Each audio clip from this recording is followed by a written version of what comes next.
మనసున మనసై బ్రతుకున బ్రతుకై మనసున మనసై బ్రతుకున బ్రతుకై తోడొకరుండిన అదే భాగ్యము, అదే స్వర్గము. మనసున మనసై బ్రతుకున బ్రతుకై తోడొకరుండిన అదే భాగ్యము, అదే స్వర్గము. వేడు ఇంటికి వెళ్ళి పియూసీ పుస్తకాలు కొనుక్కొని బీఓఎల్, డిఓఎల్ ఈ విధంగా ఒక్కొక్క పరీక్ష పాస్ అవుతుంటే అతడికి ఎంతగానో సంతోషం వేస్తుంది. ఇక తర్వాత చదువుల కోసం పియూసీ రాసే నవంబర్ నెల రానే వచ్చింది. పరీక్షల కొరకు వారం ముందుగానే విద్యానగర్ హాస్టల్కు చేరుకున్నాడు. యాకత్పురాలో వలె పోలియోగ్రస్తులు లేకపోవడం వల్ల చదివేవారు దొరకరు. అంధులే కాబట్టి మామూలు పుస్తకాలు ఎవ్వరూ చదవలేరు. పైగా పియూసీ రాస్తున్నది కూడా ఇద్దరో ముగ్గురో. ఆండ్రూ యాకత్పురా హాస్టల్కి వెళ్ళి మిత్రులతో చదివించుకుంటున్నాడు. వేణుకు దీప్తి ఇంట్లోనే చదవడం వల్ల పరీక్షల సమయంలో మాత్రమే చదివేవారు కావాలి. అందువల్ల 5వ తరగతి చదువుతున్న చెల్లెలు పావనిని విద్యానగర్ హాస్టల్కు తీసుకుపోయాడు. రోజుకొక పేపర్ చొప్పున 5 రోజుల్లో పరీక్షలు పూర్తవుతాయి. అయినా దీప్తి చదివింది వేణుకు సరిపోతుంది. ఇంగ్లీషు, తెలుగు, చరిత్ర, పౌరనీతి శాస్త్రాలు వేణుకు సులభమే. అయితే తన చెల్లెలకు హైదరాబాద్ చూపించాలని, హాస్టల్ వాతావరణాన్ని, మిత్రులను పరిచయం చేయాలని అతని కోరిక. కానీ మొదట ఉత్సాహంతో ఆనందంతో బయలుదేరిన పావని అక్కడి హాస్టల్ పరిస్థితిని, వంటకాలను భరించలేకపోయింది. హాస్టల్ వాతావరణాన్ని, అంధుల రకరకాల అలవాట్లకు ఆశ్చర్యంతో కూడిన అసహ్యం ఆమెకు కలిగేది. కానీ వేణు మిత్రుల ఆదరణ, వారి తమాషా మాటలు పావనికి మంచి కాలక్షేపమయ్యాయి. పరీక్షలు రాయడానికి వేణు వెళ్ళిపోయినప్పుడు కూడా మిత్రులు పావనిని టీ కొట్టుకు కూడా తీసుకుపోయేవారు. పావని వేణుకు చదివింది చాలా తక్కువ. తినడానికి కూడా వారే డైనింగ్ హాల్కు తీసుకుపోయేవారు. అట్లా వారం రోజులు గడిచిపోయింది.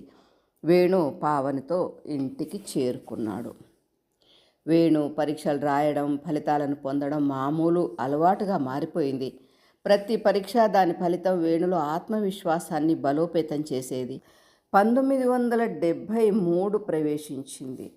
జనవరి మాసంలో పియూసీ ఫలితం 61% మార్కులతో ఉత్తీర్ణుడయ్యాడు వేణు. మనసు ఉప్పొంగిపోయింది.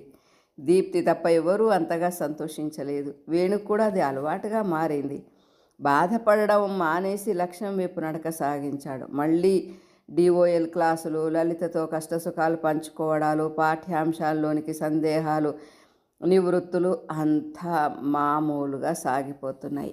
మరికొంతకాలానికి హాస్టల్ భవనం సరిపోకపోవడం వలన అదే ప్రాంతంలో ఉన్న మరికొంత దూరంలో ఉన్న అద్దె భవనంలోకి మార్చారు. చదువుకుంటున్న విద్యార్థులు ఉన్నారంటే వారిని కాలేజీకి పగలే వెళ్ళి రమ్మని సలహాలు ఇచ్చారు. అంధులు కూడా సామాన్యులు కారు, వారికి కూడా రకరకాల కోరికలు ఉంటాయి. అందువల్ల వారిలో కొందరు ఫస్ట్ షోకి వెళ్ళి వస్తారు. మరికొందరు యాకత్పుర వృద్ధ వికలాంగుల హాస్టల్లో ఉన్న పాత స్నేహితులను కలిసి వస్తారు. వేణు వంటి ఇద్దరో ముగ్గురో సాయం కళాశాలకు వెళ్ళి వస్తారు. అందువల్ల కళాశాల విద్యార్థుల కొరకు ఆలోచిస్తామన్నారు అధికారులు.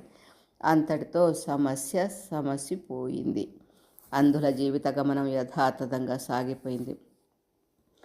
1973లో డిఓఎల్ ప్రథమ సంవత్సర పరీక్షలు కళాశాల వారే నిర్వహించారు. ఈ మార్కులు దేనిలోనూ పరిగణింపబడవు. సహాధ్యాయుల సహకారంతో పరీక్షలు రాస్తారు. సూర్యనారాయణ, ఆండ్రూ పరీక్షలు రాశారు. లలిత వేణుకు సహకరించింది. వేసవి సెలవులు ఇవ్వడం వలన ఇంట్లో దీప్తితో హాయిగా గడిచిపోయింది. దీప్తి మనసు నిండా సుందర స్వప్నాలు. వాటిలో వారి విహారాలు, జీవిత నౌకలు ఏ ఆటంకాలు లేకుండా త్వరగా కదిలిపోతున్నాయి. వేణుకు వేసవి సెలవులు ముగిసిపోయాయి. జూన్ మాసం వచ్చింది. నూతనత్వము, చైతన్యము నలుదిశలా వెల్లివిరుస్తున్నాయి. వేణు మనసులో కూడా అవే భావాలు సముద్ర తీరం వలె ఎగిసి పడుతున్నాయి. డిగ్రీ కళాశాలలో చేరాలి, 3 వసంతాలు కళ్ళు మూసుకొని గడపాలి, పీజీ 2 సంవత్సరాలు చేయాలి, ఆ తర్వాత లెక్చరర్ ఉద్యోగం. ఈ కమ్మని కలలు నిజమవుతాయా? ఊహా జగత్తులోని తన లెక్చరర్కు కిందికి దిగి వస్తాడా? తన తండ్రి సుందర స్వప్నాలన్నీ సత్యంగా మారతాయా? అంత తేలిగ్గా తనకు ఉద్యోగం దొరుకుతుందా? కొంత డబ్బు తీసుకొని హాస్టల్కు బయలుదేరాడు వేణు. సహచరి కూడా వియోగానికి అలవాటు పడింది. చేసేది లేనప్పుడు కాలానికి తల వంచక తప్పదు కదా. జూలై 1973 డిగ్రీ అడ్మిషన్లు ఆరంభమయ్యాయి. వేణుకు మళ్ళీ 2 దారులు కూడా ఎదురైంది. ఒకటి, నిజాం కాలేజీలో అడ్మిషన్లను ఇచ్చి అంధులకు హాస్టల్ వసతి కల్పించడం సంప్రదాయంగా వస్తున్నది. అది బహుశా ఉస్మానియా విశ్వవిద్యాలయపు సహృదయం కావచ్చు. అంధ విద్యార్థులను పైకి తీసుకురావాలన్న సదాశయము కావచ్చు. ఒక్కొక్కరికి ఒక చిన్న గది, మంచం, ఫ్యాన్ వంటి సకల సౌకర్యాలతో పాటు చేరువలో కామన్ బాత్రూము, లెట్రిన్లు ఉండేవి. డైనింగ్ హాల్ కూడా మరో చేరువలో ఉండేది. ఒక్క మాటలో చెప్పాలంటే అంధుల విద్యార్జన జీవితంలో అదొక స్వర్గధామం అనే చెప్పాలి. ఇటువంటి సౌకర్యాలను ఎవ్వరూ వదులుకోరు. అయితే వేణుకు అది ప్రశ్నార్థకమైంది. నిజాం కాలేజీ అంటే ఉస్మానియా విశ్వవిద్యాలయపు కళాశాలల అన్నింటిలో ప్రథమ స్థానాన్ని పొందుతుంది. విశ్వవిద్యాలయపు క్యాంపస్లో పీజీ క్లాసులు తప్ప డిగ్రీ కోర్సులు ఉండేవి కావు. కనుక డిగ్రీ చదవాలంటే మెరిట్ మార్కులతో ఉత్తీర్ణులైన వారికి మాత్రమే అడ్మిషన్లు దొరుకుతాయి. కొందరు విదేశీ విద్యార్థులు కూడా దీనిలో విద్యను అభ్యసించేవారు. ఈ కాలేజీలో ధనిక వర్గపు విద్యార్థులు, రాజకీయ నేతల కుమారులు కూడా చదివేవారు. ఒక అంధులకు మాత్రమే హాస్టల్ వసతి కావాలి కనుక కంపార్ట్మెంట్ కానీ అంధ విద్యార్థులందరికీ ప్రవేశాలు కల్పించేవారు. అటువంటి అవకాశాన్ని వదులుకోవాలా, దానిని ఆశ్రయించాలా? వాటిలోని లాభ నష్టాలను 2-3 రోజులు ఆలోచించాడు వేణు. నిజాం కాలేజీలో చదివితే సకల సౌకర్యాలు ఉంటాయి. 3 సంవత్సరాలు హాయిగా తీయగా ఏ కొరత లేకుండా కాలం గడపవచ్చు. మంచి కాలేజీలో చదివానన్న సంతృప్తి మిగలవచ్చు. స్నేహితులతో చర్చిస్తూ విజ్ఞానాన్ని పొందవచ్చు. రెగ్యులర్గా కాలేజీకి వెళ్ళక అటెండెన్స్ తక్కువైతే పరీక్షలు రాయడానికి ఇక్కడ వీలుండదు. మరి తాను తెలుగు పండిట్ ట్రైనింగ్ ఎట్లా చేయాలి? దీప్తితో కొంతకాలమైనా గడపాలి. ఇప్పుడు తన సుఖం కన్నా ఆమె సుఖం ముఖ్యం కదా. దీప్తి కోసం ఆలోచించడమే ధర్మం కనుక నిజాం కాలేజీ సువర్ణ అవకాశాన్ని వదులుకోక తప్పదు. విద్యానగర్ హాస్టల్లోనే ఉంటూ అటెండెన్స్ గురించి పట్టించుకొని కాలేజీలో చేరి తద్వారా తెలుగు పండిట్ ట్రైనింగ్ పూర్తి చేయాలి. ఉద్యోగం త్వరగా సంపాదించుకోవాలి. ఇవి తన ముందున్న లక్ష్యాలు. ఈ పరిస్థితిని వేణుమిత్రుడు సూర్యనారాయణకు చెప్పాడు. అతడు నిజాం కాలేజీలో చేరమన్నాడు. తనతో డిగ్రీలో చేరబోయేటి సిద్ధారెడ్డి అనే అంధ విద్యార్థి మిత్రుని సలహాను అడిగాడు. అతడు అప్పుడప్పుడే మంచి మిత్రునిగా మారుతున్నాడు. అతడు కర్నూలు జిల్లాకు చెందిన శ్రీశైలవాసి, కడప బ్లైండ్ స్కూల్ విద్యార్థి. మంచి తెలివైన వాడు, ఆలోచనాపరుడు, అందరికీ చక్కని సలహాలను ఇస్తుంటాడు. అతనికి కూడా వేణు తన వ్యక్తిగత జీవితాన్ని వివరించాడు. సిద్ధారెడ్డి వేణు కోసం కళాశాలల వివరాలను, పరిస్థితులను తెలుసుకున్నాడు. ఒక మార్గాన్ని ఆలోచించి చెప్పాడు.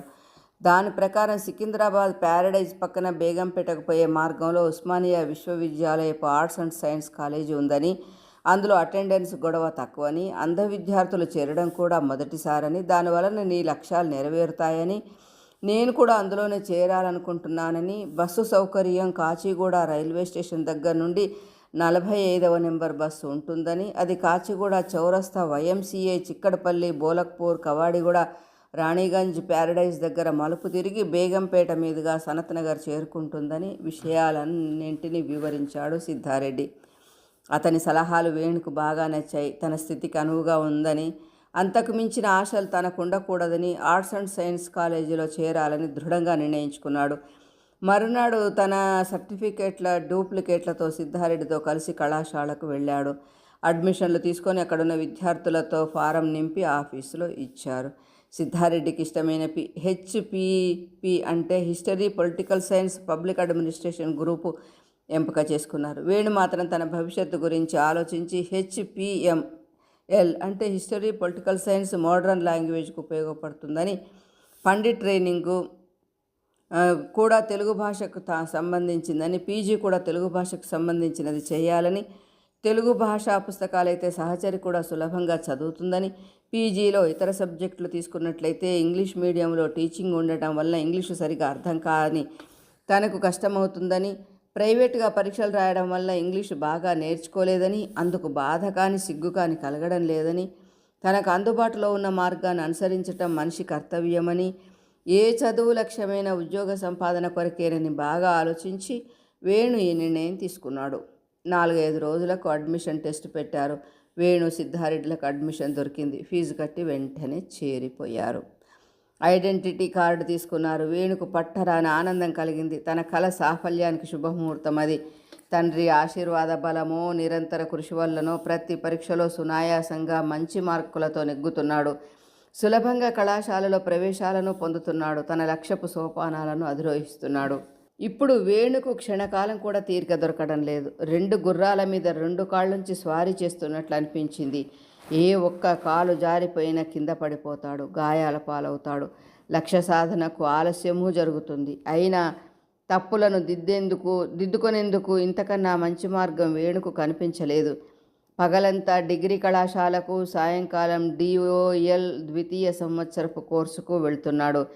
ఒకప్పుడు 9 గంటలకు భోజనం చేసి కాలేజీకి బయలుదేరి మధ్యాహ్నం 3 గంటలకు వరకు పాఠాలు విని 4 గంటల వరకు యాకత్పుర హాస్టల్కు చేరుకొని 5 గంటలకు సాయంకాలం కళాశాలకు చేరుకునేవాడు.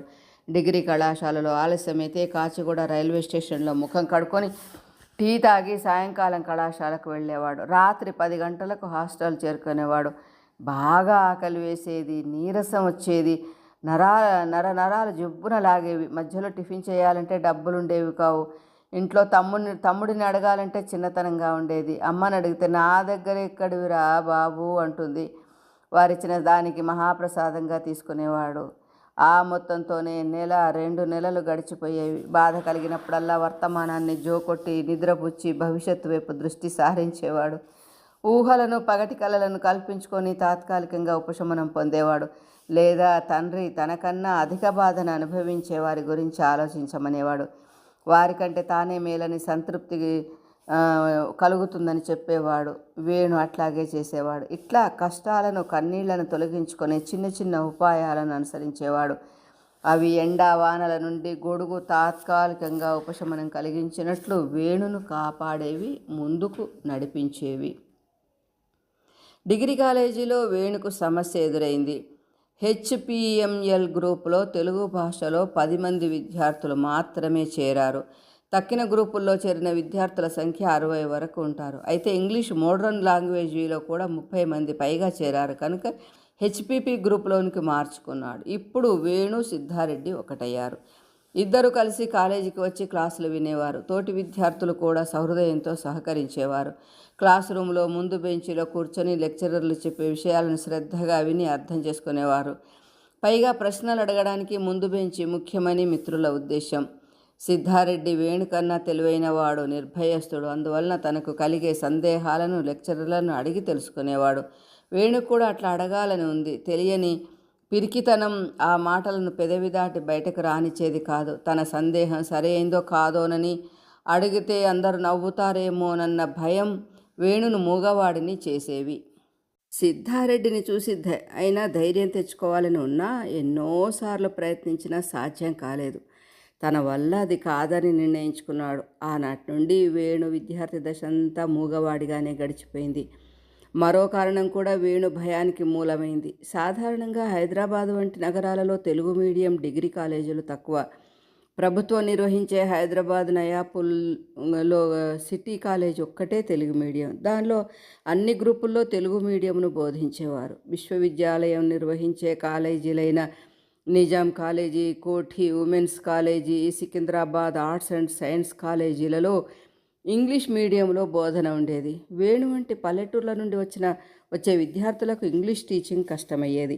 ఈ కారణాలను గుర్తించిన ప్రభుత్వం ఇంగ్లీష్ మీడియంలో చదివిన విద్యార్థులు తెలుగు భాషలో పరీక్షలు రాయడానికి అనుమతినిచ్చింది. వేణు వంటి వారికి అది చాలా ఉపయోగపడింది. లెక్చరర్లు చెప్పింది ఇంగ్లీష్లో విని తెలుగులో పరీక్షలు రాసేవారు. వేణు కూడా అట్లే చేశాడు. కానీ ఇంగ్లీష్ నేర్చుకోవాలని అతని మనసు తహతహలాడేది. మాట్లాడలేనందుకు చిన్నతనం అనిపించేది. ఇట్లాంటి భావాలు వేణులో ఉండడం వల్లే జీవితంలో అతడు ఎన్నింటినో కోల్పోయాడు. కావలసినవి ధైర్యంగా అడగలేకపోవడం, చెప్పలేకపోవడం, సమయస్ఫూర్తిగా ప్రవర్తించలేకపోవడం వల్ల చాలా అవకాశాలను చేజార్చుకున్నాడు. కష్టాల పాలయ్యాడు. తన ప్రేమసఖిను దూరం చేసుకున్నాడు. జీవితాన్ని నరకం చేసుకున్నాడు. అయినా ఆ పిరికితనం అతడిని వదలలేకపోయింది. అయితే అతనిలో పట్టుదల, ఆత్మవిశ్వాసం, మొండితనం, ఆవేశం అతని విజయాలకు ముఖ్య కారణాలుగా నిలిచిపోయాయి. వేణు జీవితాన్ని చక్కదిద్దాయి. అతనిలో నిరాశ కన్నా అన్వేషణ అధికం. ఒక మార్గం తనకు అనుకూలం కాకపోతే మరో మార్గంలో నడక సాగిస్తాడు, కానీ వెనుకకు తిరిగి చూడడు. ముందుండే కష్టాలకు భయపడడు. కాలం ఏదో దారిని చూపిస్తుందని అతని దృఢ నమ్మకం. అందుకే ఆంగ్ల బోధనా విధానాన్ని కష్టపడి అర్థం చేసుకొని పరీక్షలు రాయడానికి నిర్ణయించుకున్నాడు. డిగ్రీ కాలేజీ అందించిన మిత్రుడు టి సిద్ధారెడ్డి 5 సంవత్సరాల పాటంటే డిగ్రీ, పీజీ పూర్తి చేసి ఉద్యోగంలో చేరే వరకు వేణు జీవితానికి మార్గనిర్దేశకుడిగా, దర్శకుడిగా ప్రభావం చూపించాడు. అతని మాటలు, చేతలు వేణుకు బాగా నచ్చేవి. సూర్యనారాయణలోని నిర్మలత్వం వారి స్నేహాన్ని సమస్థాయిలో ప్రభావం చూపి విడదీయరాని బంధంగా మార్చింది. వేణుకు అతనికి మంచి మిత్రులున్నా వారి స్నేహానికి కించిత్తు హాని కలగలేదు. వేణు హృదయంలో సూర్యనారాయణ స్నేహధర్మం చెరగని గుర్తుగా మిగిలిపోతుంది. అట్లాంటి మిత్రుడు ప్రతివారి జీవితంలో ఒక్కడైనా ఉండాలని వేణు కోరుకుంటూ ఉంటాడు. అయితే ఈ సిద్ధారెడ్డి స్నేహం అట్లాంటిది కాదు. అవసరాలకో, అవకాశాలకో, సలహాలకో, సంప్రదింపులకో పరిమితమయ్యేది. వేణు వంటి స్నేహితులు సిద్ధారెడ్డికి ఎంతోమంది ఉంటారు. అతడెప్పుడు చాణక్య నీతిని అనుసరిస్తాడు. సమయస్ఫూర్తిగా వ్యవహరిస్తూ సమస్యలను పరిష్కరిస్తాడు. పరిస్థితులను చక్కగా విశ్లేషిస్తూ అందుకు అనుగుణంగా నిర్ణయాలు తీసుకుంటాడు. లోకధర్మాన్ని బట్టి నడుచుకోవాలన్నది సిద్ధారెడ్డి సిద్ధాంతం. ఇటువంటి విభిన్న మనస్తత్వాలున్న మిత్రుల మధ్య మాత్రం స్నేహబంధం దృఢంగానే ఉంది. అందుకే స్నేహం చేసేటప్పుడు ఎదుటివారు మంచివారా, చెడ్డవారా, వారు మనకు ఉపయోగపడతారా లేదా అని అన్నది వేణు ఆలోచించాడు. స్నేహస్తాన్ని అందరికీ అందిస్తాడు. నచ్చని గుణాలను వారికే వదిలేస్తాడు. తనకు నచ్చే గుణాలు 1, 2 చాలు స్నేహం ఏర్పడటానికని వేణు అభిప్రాయం. కొందరితో మాత్రమే ఆత్మీయంగా ఉంటాడు, అందరితో స్నేహంగా ఉంటాడు. అయితే అంధులు, చూపున్న విద్యార్థులు సహవాసం చేయగలరా? వారి వేగానికి తగినట్లు నడుచుకోగలరా అనిపించింది అంధ విద్యార్థులకు. వేణుకు మాత్రం లక్ష్మయ్య సిద్ధాంతం గుర్తుకు వచ్చింది. మనం మన పనులను చేస్తూ పోవాలి, ఎదుటివారి గురించి ఆలోచించకూడదు అన్నది వాటిలో ఒకటి. ఆ సూత్రం వల్ల చూపున్న వారితో మంచి పలకరింపులు, స్నేహాలు, సహాయ సహకారాలు స్వల్పకాలంలోనే ఏర్పడ్డాయి. వారు కూడా ఏమాత్రం అంధులను చీదరించుకోలేదు. స్నానాది కార్యాలకు ముందే అవకాశం ఇచ్చేవారు. పొరపాటున వారికి తాకినా వారే క్షమాపణ చెప్పుకునేవారు. కొందరైతే వేణు మిత్రులుంటున్న గదిలో కూర్చొని సరదాగా కాలక్షేపం చేసేవారు. అప్పుడప్పుడు పాఠ్య పుస్తకాలు, నవలలు, వార్తాపత్రికలు చదివి వినిపించేవారు. అది బీసీ హాస్టల్ కావడం వల్ల, ఆర్థికంగా వెనుకబడిన కులాల వారే ఎక్కువగా ఉండడం వల్ల, పల్లెటూరు నుండి వచ్చిన వారు కావడం వల్ల లోకజ్ఞానం వారికి చాలా తక్కువ. అందువల్ల తమకు తెలియని విషయాలను అంధ విద్యార్థులను, అందున వేణు, సిద్ధారెడ్డిలను అడిగి తెలుసుకునేవారు. లక్ష్మయ్యకు ఆ విషయాల పట్ల ఆసక్తి లేదు. సూర్యనారాయణ ఉద్యోగ వేటలో తిరిగేవాడు. అందువల్ల వేణు, సిద్ధారెడ్డి ఈ చర్చలకు ఆసక్తి చూపేవారు కనుక చూపున్న విద్యార్థులలో వీరికి మంచి గౌరవం ఏర్పడింది. అటువంటి సమయాలలో వేణుకు త్రిలోకాలను జయించినంత సంతోషం పొందేవాడు. వేణు బీసీ హాస్టల్కి వచ్చిన తర్వాత 2 కళాశాలల కంటే పగలంతా డిగ్రీ కాలేజీ, సాయంకాలం డిఓఎల్ కళాశాలకు వెళ్ళడం బాగా సులువైంది. వేణుకు ఆనాటి ఉస్మానియా విశ్వవిద్యాలయపు పద్ధతిని అనుసరించి డిగ్రీ ప్రథమ సంవత్సరంలో పరీక్షలు ఉండవు. అందువల్ల లెక్చరర్లు చెప్పింది తప్ప పుస్తకాలను ముట్టుకున్నారు. ద్వితీయ సంవత్సరంలో పార్ట్ 1 అంటే ఇంగ్లీషు, సెకండ్ లాంగ్వేజు, తెలుగు మాత్రమే 2 పేపర్లు 400 మార్కులకు పరీక్షలు రాయాలి. తృతీయ సంవత్సరం అంటే డిగ్రీ చివరి పరీక్షలు ఆప్షనల్ సబ్జెక్టులని 9 పేపర్లకు 900 మార్కులకు పరీక్షలు రాయాలి. దీన్ని పార్ట్ 2 అంటారు. డిఓఎల్ చివరిదైన ద్వితీయ సంవత్సర పరీక్షలు ఉండడం వల్ల శ్రద్ధగా చదువుతున్నాడు. మొత్తం 8 పేపర్లకు 800 మార్కులకు పరీక్షలు రాయాలి. రీడర్ను పెట్టుకొని చదివేవాడు. రీడర్ చదువుతున్నంతసేపు గదిలో ఉన్న మిత్రులు మౌనం వహించేవారు. అది వేణుకు బాధగానే ఉండేది, కానీ మార్గాంతరం కనిపించలేదు. హాల్ టికెట్ తీసుకున్నాడు. నయాపూల్ వద్దనున్న సిటీ కళాశాల వేణుతో సహా మిత్రులందరికీ పరీక్షా కేంద్రం. వేణు, సూర్యనారాయణ, ఆండ్రూ అంధ విద్యార్థులు డిఓఎల్ పరీక్ష రాస్తున్నారు. మొత్తం తెలుగు భాషకు సంబంధించిన విషయం కావడం వల్ల వేణు నిర్భయంగా, ఆనందంగా పరీక్షలు రాశాడు. ఆ తర్వాత బీసీ హాస్టల్ మూసివేస్తారు. వేణు మిత్రులకు యాకత్పుర వృద్ధ వికలాంగుల శరణాలయంలో తాత్కాలికమైన వసతిని ప్రభుత్వం కల్పించింది. వేణు మాత్రం ఆనందం, ఆత్మవిశ్వాసంతో నిండిన మనసుతో ఇంటికి చేరుకున్నాడు.